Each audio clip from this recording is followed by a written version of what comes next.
ಸ್ನೇಹಿತರೆ, Kannada golden facts YouTube ಚಾನಲ್ಗೆ ನಿಮಗೆಲ್ಲ ಸ್ವಾಗತ. ಖ್ಯಾತ ಹಿನ್ನೆಲೆ ಗಾಯಕಿ ಸಾವು ಆಕಸ್ಮಿಕ ಅಲ್ಲ, ಕೊಲೆ. ಸ್ನೇಹಿತರೆ, ಕನ್ನಡ ಸೇರಿ ಹಲವು ಭಾಷೆಗಳಲ್ಲಿ 10,000ಕ್ಕೂ ಅಧಿಕ ಹಾಡುಗಳನ್ನು ಹಾಡಿದ್ದ ನಟಿ ವಾಣಿ ಜಯರಾಮ್ ಅವರು ಇಂದು ಚೆನ್ನೈನಲ್ಲಿ ನಿಧನ ಹೊಂದಿದ್ದಾರೆ. ಅವರಿಗೆ 77 ವರ್ಷ ವಯಸ್ಸಾಗಿತ್ತು. ಹಣೆಗೆ ಪೆಟ್ಟಾಗಿದ್ದು ಅವರ ಸಾವಿಗೆ ಕಾರಣ ಆಗಿದೆ. ಸದ್ಯ ಅವರ ಸಾವು ಸಾಕಷ್ಟು ಅನುಮಾನಗಳನ್ನು ಮೂಡಿಸಿದೆ. ಇದು ಆಕಸ್ಮಿಕ ಸಾವಲ್ಲ, ಕೊಲೆ ಎನ್ನುವ ಅನುಮಾನ ಎಲ್ಲರಲ್ಲೂ ಮೂಡಿದೆ. ಚೆನ್ನೈನಲ್ಲಿರುವ ನುಂಗಬಾಕಂ ಮನೆಯಲ್ಲಿ ವಾಣಿ ಅವರು ವಾಸವಾಗಿದ್ದರು. ಅವರ ಹಣೆಗೆ ಪೆಟ್ಟು ಬಿದ್ದಾಗ ಮನೆಯಲ್ಲಿ ಯಾರೂ ಇರಲಿಲ್ಲ. ಇಂದು ಎಂದಿನಂತೆ ಮನೆ ಕೆಲಸದವಳು ವಾಣಿಯವರ ಮನೆಗೆ ತೆರಳಿದ್ದರು. ಡೋರ್ ಲಾಕ್ ಆದ ಕಾರಣ ಕಾಲಿಂಗ್ ಬೆಲ್ ಒತ್ತಿದ್ದಾರೆ. ಆದರೆ ಒಳಗಡೆಯಿಂದ ಯಾವುದೇ ಪ್ರತಿಕ್ರಿಯೆ ಬಂದಿಲ್ಲ. ಈ ಕಾರಣಕ್ಕೆ ಮನೆ ಕೆಲಸದವಳು ಪತಿಯ ಮೊಬೈಲ್ನಿಂದ ವಾಣಿಯವರ ಮೊಬೈಲ್ಗೆ ಕರೆ ಮಾಡಿದ್ದಾರೆ.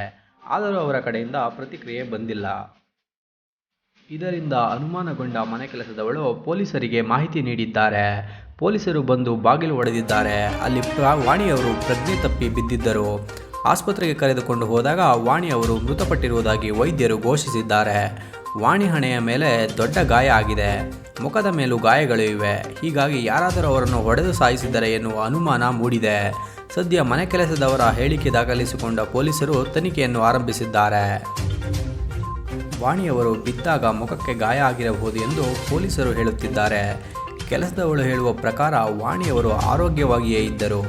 ವಾಣಿಯವರು ಜನವರಿ 26ರಂದು ಪದ್ಮಭೂಷಣ ಅವಾರ್ಡ್ ಸ್ವೀಕರಿಸಿದ್ದರು. ಇದಕ್ಕಾಗಿ ಅನೇಕರು ಅವರಿಗೆ ಕಾಲ್ ಮಾಡಿ ವಿಶ್ ಮಾಡುತ್ತಿದ್ದರು. ಪದ್ಮಭೂಷಣ ಬಂದಿರುವುದಕ್ಕೆ ಅವರಿಗೆ ಖುಷಿ ಇತ್ತು.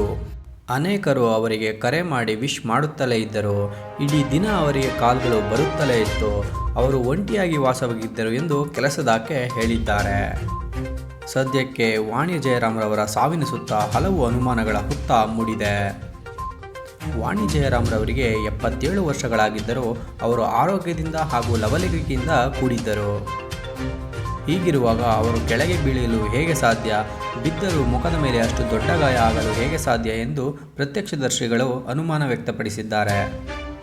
ಇದಕ್ಕೆಲ್ಲ ಆದಷ್ಟು ಶೀಘ್ರದಲ್ಲಿ ಉತ್ತರ ಸಿಗಲಿದೆ.